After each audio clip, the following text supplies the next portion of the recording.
Live from the Washington, D.C. area, it's the Inside Scoop. All the news that our viewers want to know. Now, here's the host. Good evening. Welcome to Inside Scoop. I'm your host, Lindsey Davis Stover. And today we have an important and meaningful show as we discuss gun violence prevention. And I'm thrilled to have with me today Jason Lindsey, the Executive Director of the Pride Fund to End Gun Violence. Jason, thank you for being with us this evening. Thank you so much for having me. Absolutely. Now, Jason, I knew you several years ago when we worked together at the Department of Veterans Affairs, advocating on behalf of veterans. Tell us a little bit about what you did prior to starting Pride Fund. Absolutely. So I've been a political operative for the last 14 years, working in a combination of different roles. I've worked on campaigns such as the Hillary Clinton campaign. I've worked in government, both in the House of Representatives and in the Senate, doing legislative work. Then working with you at the Department of Veterans Affairs, advocating on behalf of our nation's veterans. And then since that time, I've been working in the political action committee arena since I started the Pride Fund to End Gun Violence. And tell us a little bit about what prompted you to start Pride Fund. Sure. Watching the news the day of the Pulse nightclub shooting, waking up just like so many other people to see the news that at that point over 40 people had been killed in this nightclub attack overnight. It was at a gay nightclub, and then throughout the day the body count continued to increase up to 49 total victims, 53 that were seriously injured, and then many others that were scarred permanently as a result of being at the nightclub. And as a gay man myself, I viewed it very much as a personal attack. I was in high school during the time that Columbine happened, and I remember vividly how so many students in my school were so concerned that, could that happen here? And since Columbine, there have been so many more tragic shootings across our country. Really, when Pulse happened, it was the final straw for me because this had now happened to my community, and it was the worst mass shooting in U.S. history at the time. Sadly, Las Vegas has now overtaken that as the worst mass shooting, but Pulse is the number 2 now. And really, the day of the shooting, seeing the news unfold, and there was one mother in particular that was waiting to find out whether her son, Drew, had died or not. She'd been waiting like over 12 hours. She did a television interview and she said, this just keeps happening. It's just too much. Can somebody please do something about the assault weapons? Too many kids are getting killed with these weapons of war.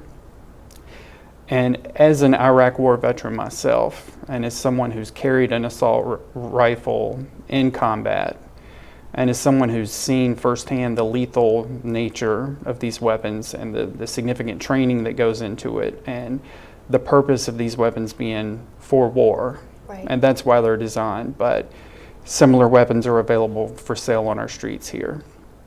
I had my marching orders from that mother, Christine Line, to get involved in some way.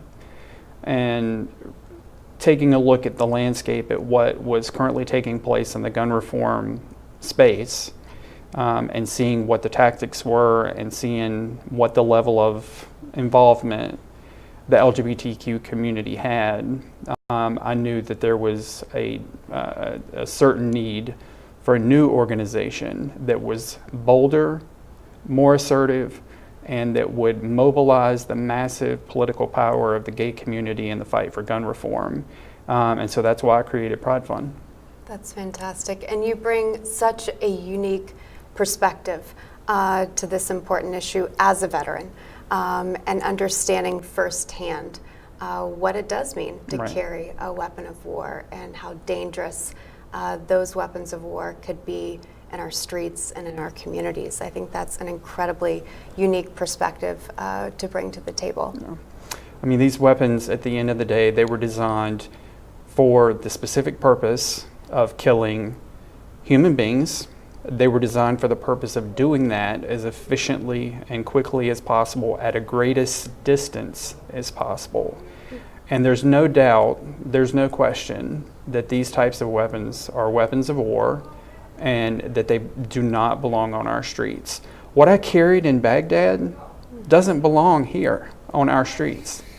And the gun lobby continues to push to ensure that so many things continue to happen.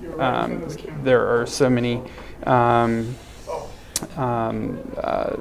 laws that could be passed. There's so many things that could happen to save lives from gun violence. 40,000 people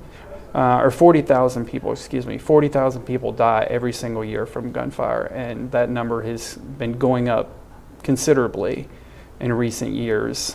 Just last year, it was around 37,000. The year before, it was around 36,000, and now we're up to 40. Wow. How long will we allow the arc to continue at that pace before we do something? Right. And I know you and I had been talking previously a little bit about that number. Firearms are the second leading cause of death for children and teenagers. And you mentioned that 40,000 Americans die each year with firearms. And that is a combination of many things, right? It's suicides, which we know has been spiking recently, along with homicides, domestic violence. That number is made up of many different things, but the common denominator in that number is the use of firearms. Right. And that's I know is what led you to this important issue, doing this important work. And Pride Fund, tell us a little bit about what the organization does and how it's really moved the needle, if you will, on this particular issue, both on education and on activism. Right. So Pride Fund is designed as a political action committee. When I was creating the organization, the main impetus was political power, because in order to change our nation's gun laws, we've got to change who our lawmakers are. And so the number one focus has to be on changing the dynamic of power, not only at the state level, but at the federal level, because that's how we're going to get common sense gun laws passed that will actually save laws. So we operate as a political action committee. We do a lot of advocacy work, and we're a nationwide organization. And although we're an LGBTQ focused organization because we were born out of the Pulse tragedy, we have an incredible amount of straight allies that work with us because they like our tactics, they like our mission. And part of our mission is to stand out and to do things in a different way. Because when you're going up against the NRA, you can't play nice and easy, you can't take the easy route.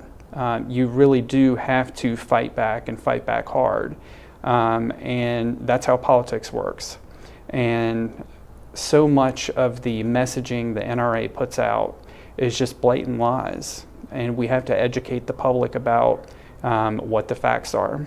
And so part of our mission, in addition to the political side, is the advocacy side, where we educate the public about the important issues of the day, educate the public about the dangers of legislation Republicans and our NRA have tried to push. Let me give you an example. Okay.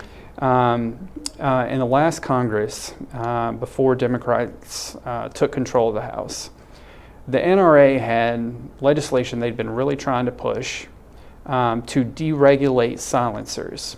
Now, you know, silencers, you typically see those in action movies. You see them in, your James Bond movie, because you're trying to take somebody out and not get hurt. Well, they don't really have a practical civilian application.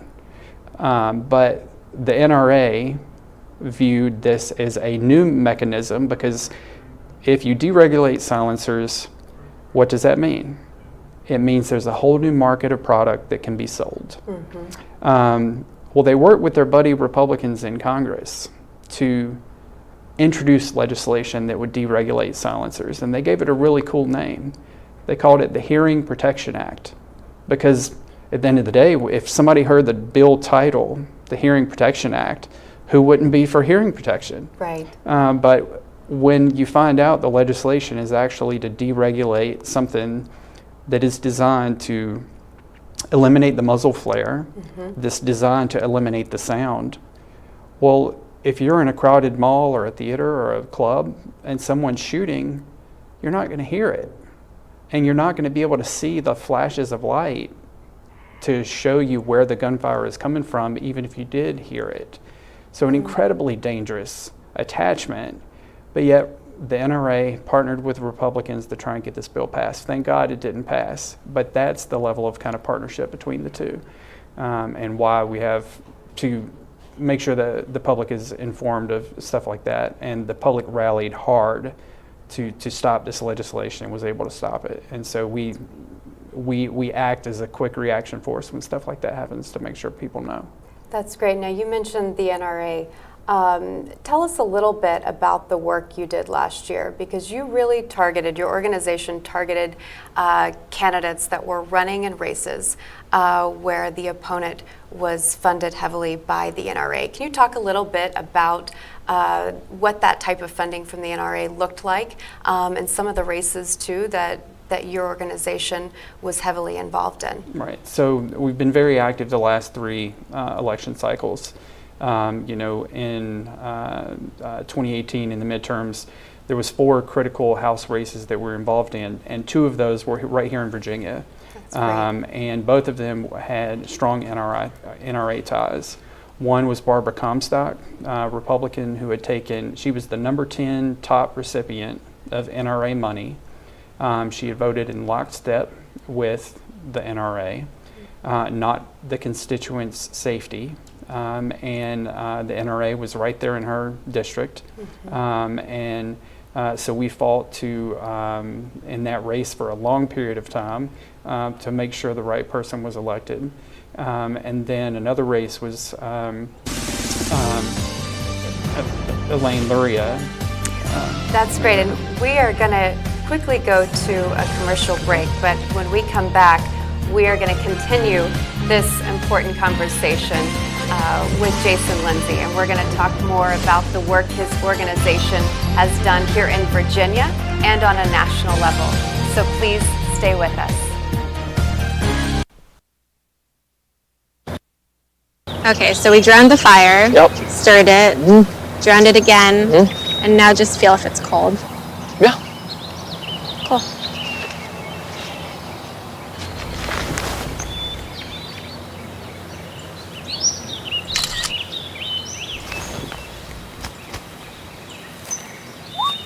Smokey just gave me a bear hug. I know. I already posted it.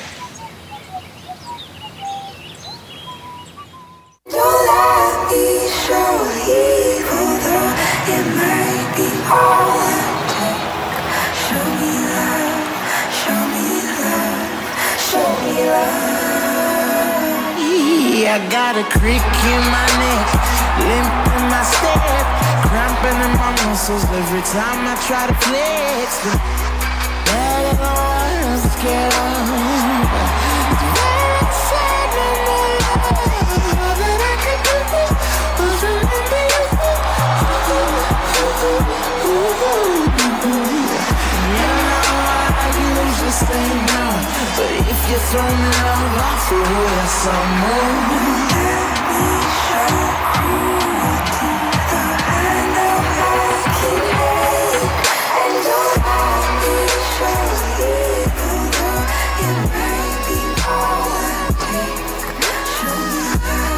It's a big responsibility. Oh, it's huge. I know, it's huge. And the salary.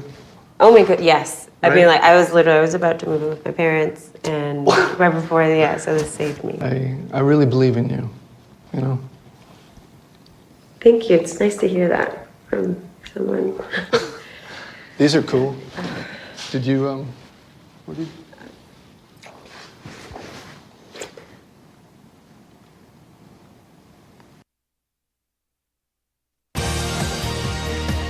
we're back to the Inside Scoop.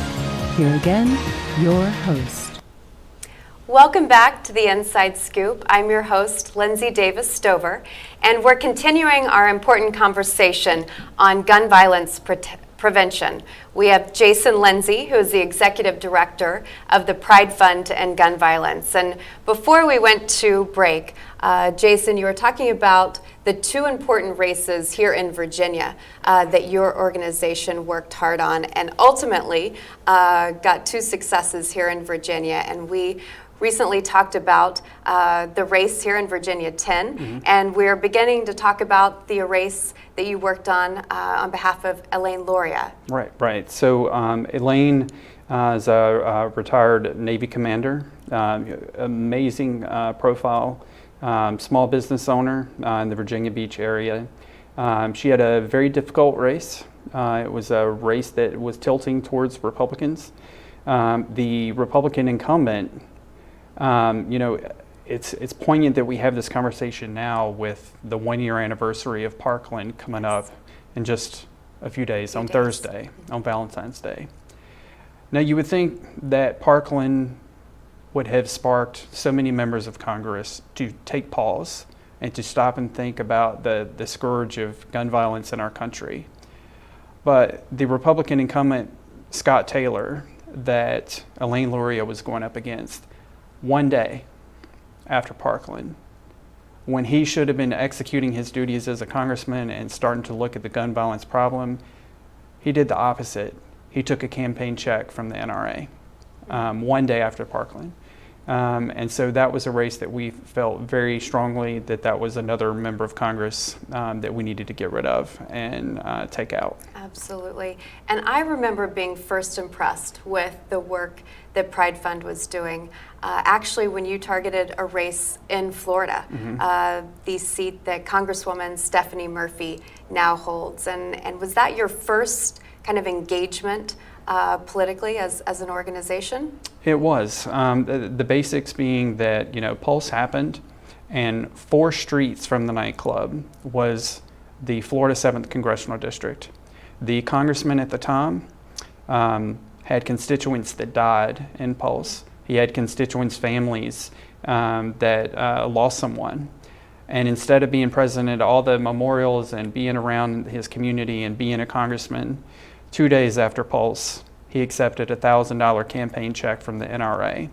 So not only did he not support his constituents and their families, he took this money from the NRA. So you see a theme here that we like to go after some of the worst, because this happens all the time, taking NRA money.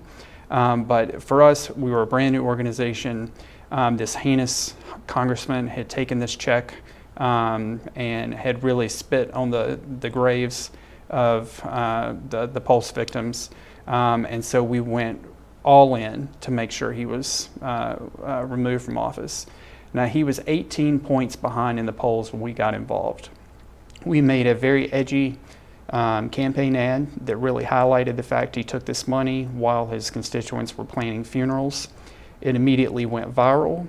And within 2 days, the top political analyst in the country upgraded that race from Republican status to toss-up. A week later, the New York Times was profiling this race that 2 weeks before, everyone had said could not be won.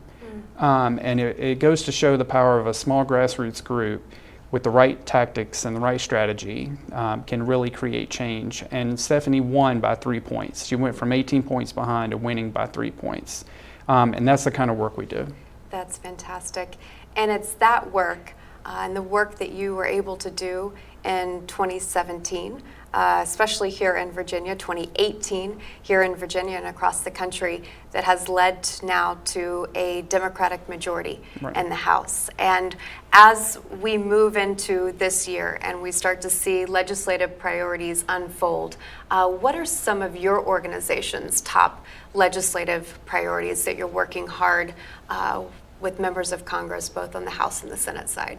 First and foremost is expanding background checks to cover all gun sales. It's the lowest hanging fruit. It's 97% of Americans support it. There's legislation right now that is flying through Congress now that Democrats are in charge of the House. If you can believe it, the Congress as a whole did not have a hearing on gun violence for the last 9 years. Despite gun violence becoming such a huge problem in so many mass shootings, there wasn't a hearing after Pulse or Las Vegas or anything. This last week was the first hearing on gun violence.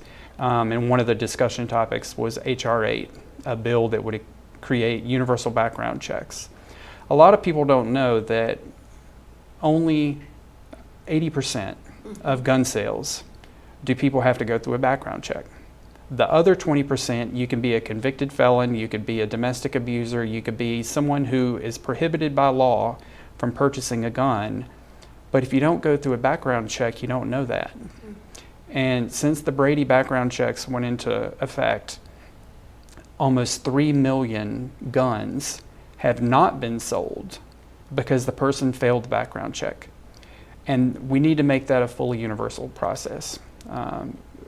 For us, also is a huge importance is the assault weapons ban being reinstated. Bump stocks were recently banned through executive order through the agencies, but we've got to take it a step further. We've got to reinstate the ban on assault weapons, and directly connected to that is high-capacity magazines, because all the mass shootings we have, they are generally with a assault weapon and with a high-capacity magazine, and that's why so many people can be killed so quickly. And when we're discussing all of these different priorities, you mentioned in the onset that universal background checks is a low-hanging fruit. Right. I mean, that is something that Americans overwhelmingly agree on. Is that right? Right, even gun owners. Even gun owners. Because most responsible gun owners, when you actually ask them, do you think people should undergo a background check to buy a gun? It's a quick process. It's very quick. And most gun owners agree.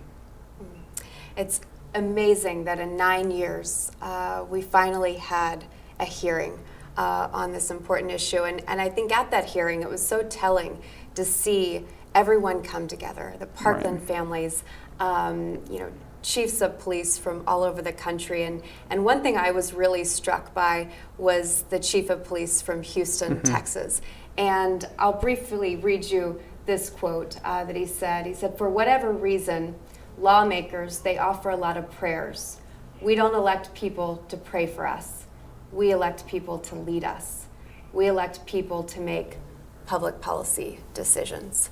And that was so moving because of who he is. And then obviously having so many families at that hearing. Right. And I think people in general are very tired of the thoughts and prayers line. Right. And folks are ready for action. And so it's exciting time right now as we see the possibility for action really coming to fruition.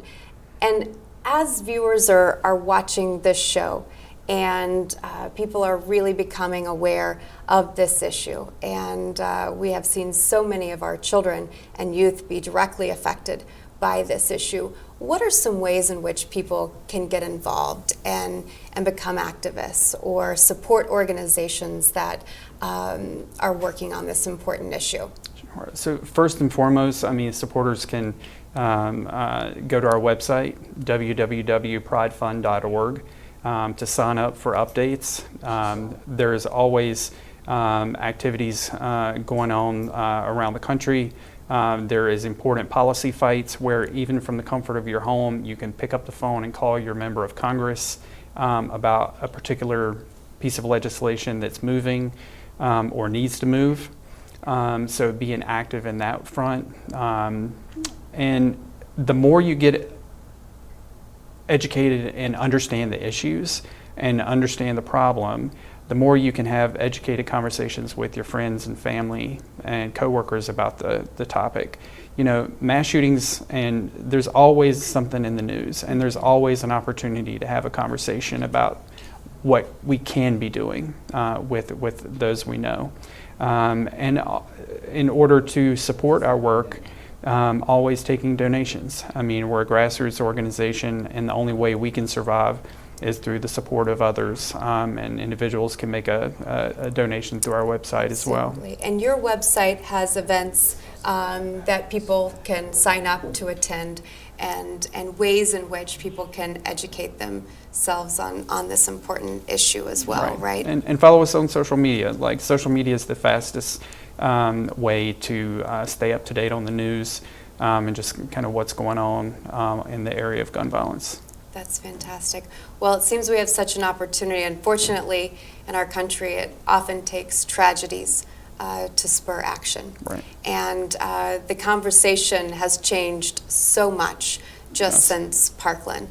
And a lot of that due to organizations like the Pride Fund to End Gun Violence. And also students have become very activated and involved and working to make sure that this becomes an issue that people vote on. And can you speak just briefly about what your organization does to make sure this does become an issue that is first and foremost a priority when people go to the polls? For elections matter, and who we elect matters, because just like the Houston police chief said, we don't elect our representatives to pray, we elect them to act. So we are very active in picking the right candidates to endorse. We make sure that we educate the public about those candidates on a nationwide basis, and we help elevate a race that otherwise may not be a national race, but convert it into one because it's so important. And we mobilize our supporters all around the country to make sure they actually do get out and vote, because the polling clearly shows that the public is in support of common sense gun reform. There was polling done in advance of the 2018 election. We did one among the LGBTQ community. Among the gay community, the number one issue for voters heading into the midterms was gun reform. Nationwide polling before the election and exit polling the day of the election showed that gun reform was in the top 4 issues of all issues across the board for voters, and among Democrats it was the number 2 issue. So the public clearly stands behind us and really wants the issue. That's incredible. Thank you for being with us this evening, and especially a few days away from the anniversary of Parkland. And I know there will be a vigil happening in front of the NRA at 10 a.m. on Thursday, along with one at 7 p.m. Thursday evening.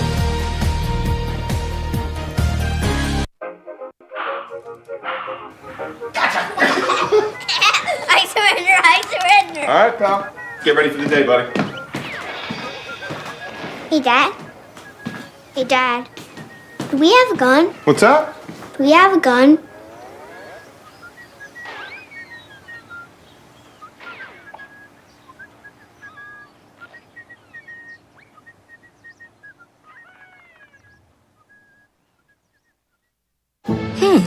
Maybe you can make retirement happen.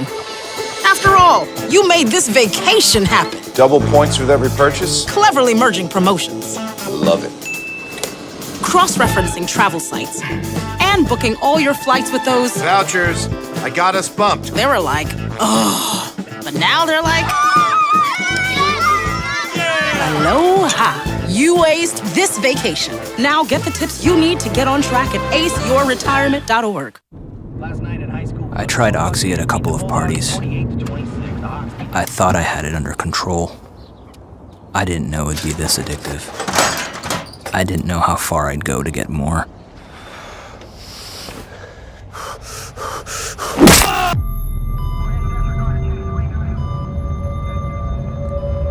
Opioid dependence can happen after just 5 days.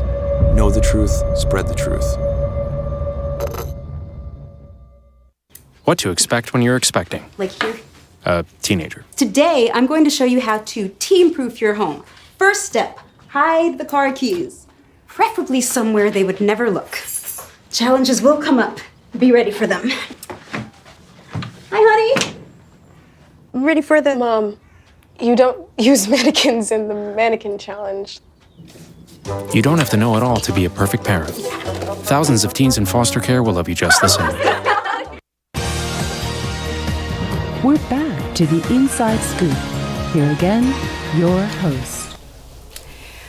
Welcome back to Inside Scoop. I'm your host, Lindsey Davis Stover, and we are continuing our important conversation on gun violence prevention. And I'm thrilled to have with me here tonight Eve Levenson, who is the Executive Director of March for Our Lives, and also Rebbecca Heimbrock, who is a student activist. And I know the two of you work closely together. Yep. And we're going to talk a little bit about some of the important things that you are doing this week, tomorrow in fact, on this important issue. But I want to start with just getting to know the two of you and what brought you both to this particular issue. Eve, will you start us off by how you got involved with March for Our Lives, how you became an activist, and how this became one of the most important issues to you personally? Yeah.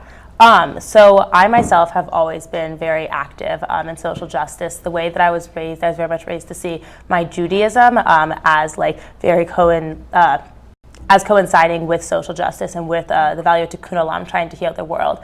So I did a lot of work locally. I'm actually from Los Angeles, there with issues of homelessness, female empowerment, and when the Parkland shooting happened, I saw how all the students in Parkland were really speaking up and rising to the forefront of the gun violence prevention movement. And so I got involved with that movement. I think that's something that I realized, which was really interesting, is because gun violence is such an intersectional issue, there are so many things with the work I've been doing previously and the work I'm doing now that do intersect in that way. That's incredible. And you said you're originally from Los Angeles. Yes. And I read some things about some protests and rallies that you really spearheaded in Los Angeles. And one of those was a die-in, is that? Can you tell us a little bit about what that was and how important it was to your community? Yeah, so in June there were die-ins that were organized all over the country. There was one in Capitol Hill, and I, along with my friend Ona, we spearheaded the one in Los Angeles. And so it was outside of the Los Angeles City Hall, and it was on the anniversary of the Pulse shooting. And so essentially, the point of a demonstration like that is really to have it like purposely be shocking, we laid there for the same number of minutes of all the victims of the massacre. We had some speakers, and so like I said, like that really was to show the horrors of what happens like when gun violence happens. And so I think like that's like it's definitely an important part of activism, is like having those sorts of demonstrations. But definitely now, especially more so like being in DC, a lot more of my activism has focused more so to like how do we channel that same energy that we saw that brought all these youths to go out and march, that brought them to go and do March for Lives marches, March on the NRA marches, die-ins, all of that, and how do we channel it into having young people successfully influence politics? That's incredible. And part of that activism, I know, is an element of education, too. That's really important. And definitely. Rebbecca, I'd love to hear what brought you to work on this important issue and become an activist to ensure that we can stop this senseless gun violence. Yeah, certainly. So I think much like many other students my age, I became involved in this activism and the fight against gun violence after the Parkland shooting, because I remember watching it all play out on TV and watching it on my Twitter feed and watching these Snapchats of these students who were filming as the gunman was shooting into their classrooms. And I thought, they're freshmen, and I was a freshman, and that could have been me, and I was terrified. But then I decided that I wasn't going to be scared anymore. I wasn't going to be scared to go to school, and I wanted to do something with my fear and turn it into action. So I spoke at my school's walkout, and then I became involved with March for Our Lives, and I met Eve, and here we are. That's fantastic. And can you talk a little bit, I mean, it's been incredible to see your generation so actively involved on this important issue. And I would say you've moved the needle in so many different ways on this issue. One, the education piece of that to the activism piece of that. And then we saw record numbers of young people voting this last election, and you were able to change the face of Congress. Can you talk about, among your peers, where is this issue? Is it something that's really important to your generation? Can you talk about the level of importance among your peers that this particular issue has? I would say it's definitely one of the number one issues. I think that is supported both by like what I've personally seen in the people I'm talking with, but also when you look at the polls. So like that's not just the people that like are in Los Angeles or in DC, because a lot of times people will be like, oh, we can't just look to those sorts of places. But when you look at the polls, we see that that was the number one issue driving young people to get involved and to vote. And I think that also what this movement has done is a lot of people got involved because of this issue, but also people weren't politically active before are now politically active in general. And like I said before, because gun violence is such an intersectional issue, I think most people that get involved in politics, period, because of gun violence prevention, stay involved in that. But I think that we've also seen it be just a way to get young people involved, period. That's fantastic. And we definitely saw that involvement. Here in Virginia, we saw young people that were knocking doors and making phone calls, really doing the hard work, getting people registered to vote. And that's what I was so impressed, that it wasn't just a battle cry, if you will, but people were actually doing the hard work that it takes to change the leaders that represent us. And I think that's what's been so impressive. Talk a little bit about how social media has played into this movement and has kept so many people connected on this important issue. I will speak from experience in that I organized a sit-in directly after the shooting in Jacksonville, Florida at a video game tournament, which left many people injured and a few dead. And I quickly kind of went viral, I guess. I got around 30,000 likes on Twitter, and it put me in contact with a lot of activists whom I had looked up to previously, and now I got to work with them.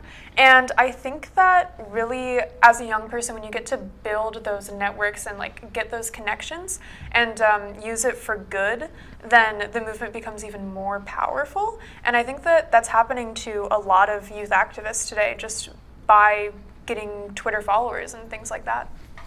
That's great. And I think through social media, we've been able to see how you've been able to partner with many different organizations. And I know you are very active with March for Our Lives. And it is an organization that reaches out and partners with many organizations. Can you talk a little bit about the work that you're doing at March for Our Lives, and then also the partnerships that you have in place? Definitely. So as a regional director, I oversee the local chapters in 6 states plus DC. And so one of the things that I'm working a lot to do is to be helping to connect those chapters, if they don't already, to other organizations that are working through the connections that March for Lives have, and also through the connections that I've been able to make in DC. And so just to speak like some about like the specific organizations we've worked with, like more so just like here in DC as March for Lives DC, we've worked with a plethora of organizations, both that are locally here in DC, that are in the larger DC area, and then also national organizations. And I think that what's really important is to know that nothing's going to happen unless we work in a coalition.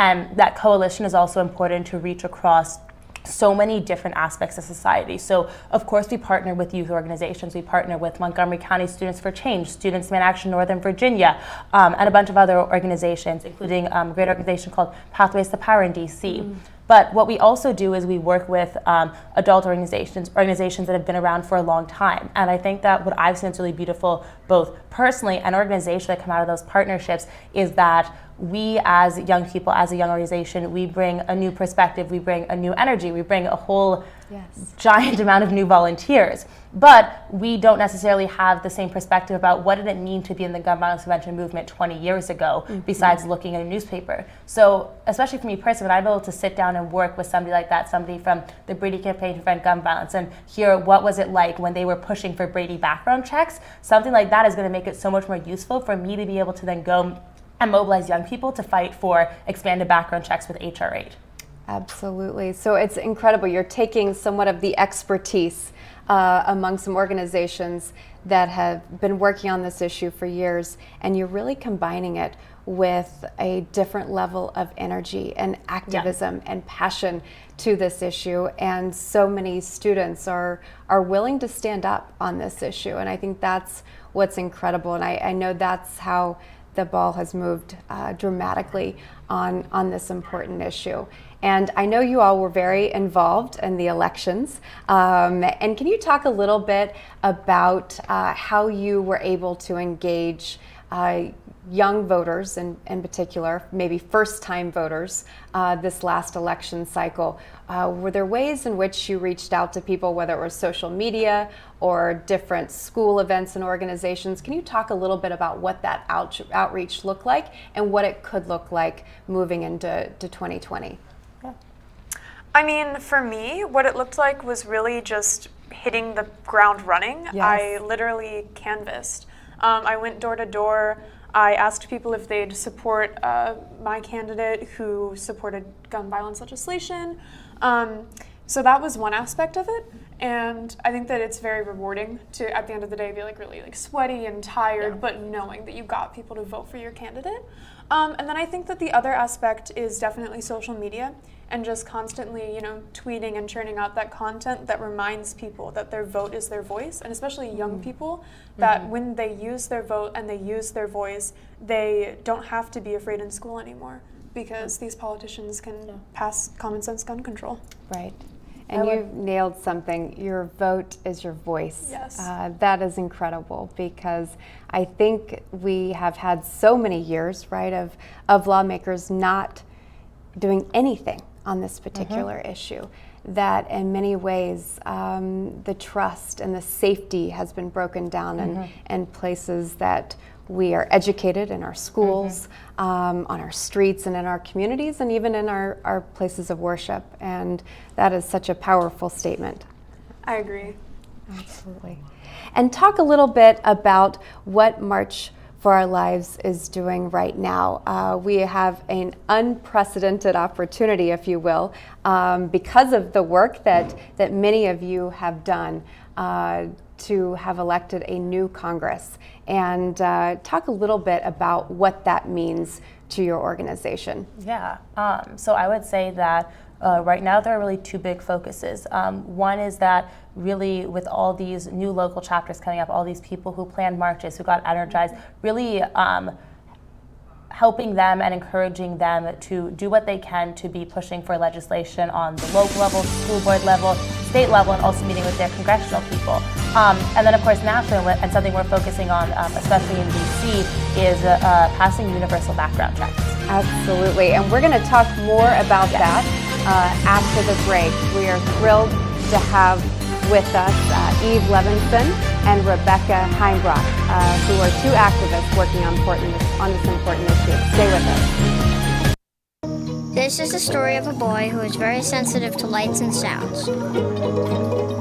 So he built secret hiding places where nothing could get in.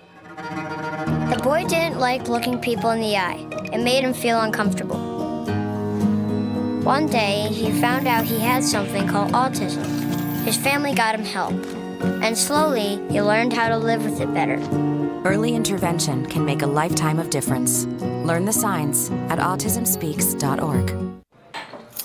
What do you think you're doing, Kevin? Was just gonna drive home.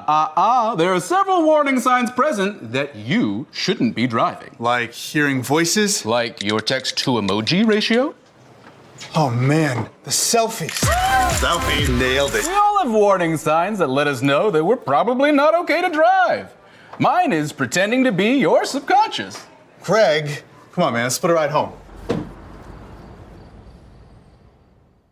Being a dad is an adventure full of special moments. A cruise? Surprise! Unexpected moments. I got this. And even awkward moments. Okay, Dad, thank you. But every moment you spend with your kids, even the smallest moments, can make the biggest impact on your child's life. So take a moment to be a dad today. So, I'm kind of new here, but I've noticed a trend. My human does this funny thing where she goes around and gets all my toys, and then she hides them in that basket by the door. But it's always the same basket, and it's always in the same place. And then she acts so surprised when I find them, but, she's putting them in the same basket. Again. It's like, hello? That's where you put it last time. You were the worst at hide and go seek.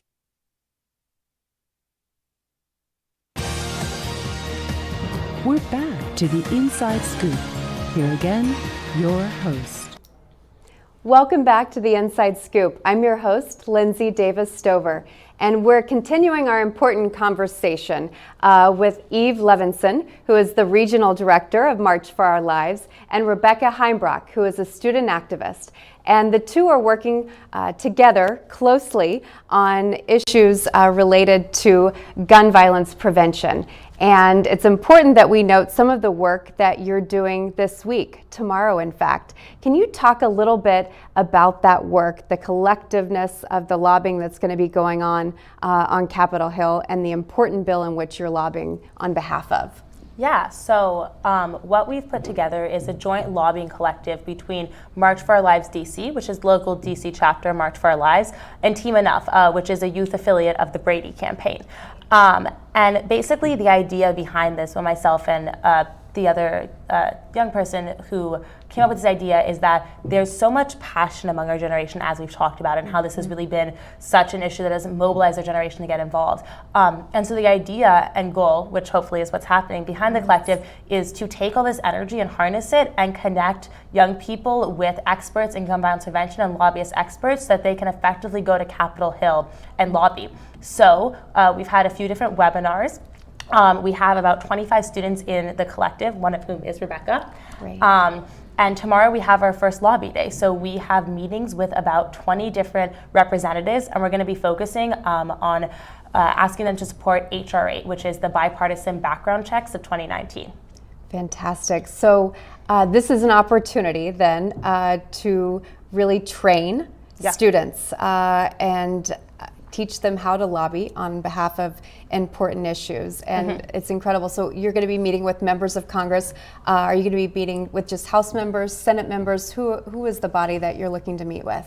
So we're primarily meeting with House members because we really believe that the more support we can get for HR 8 in the House, the more likely it is to pass, in general, to pass both chambers and to be signed into law by the president. But we will have some members with senators as well. That's great. And when you go into these offices and you're lobbying on behalf of HR 8, tell us a little bit about what that looks like. What issues are you really going to be discussing and highlighting in those meetings with members of Congress? I really like to focus on the humanity of the issue and kind of talking about victims of gun violence and how it feels as a student myself to be constantly kind of hearing about these students that are getting gunned down in school. And also just the fact that background checks truly do save lives, and that this HR 8 bill will save lives, and that, if they want to keep coming back to this office, they should probably pass this bill because we are keeping their eye on them, and we will vote them out. Yeah.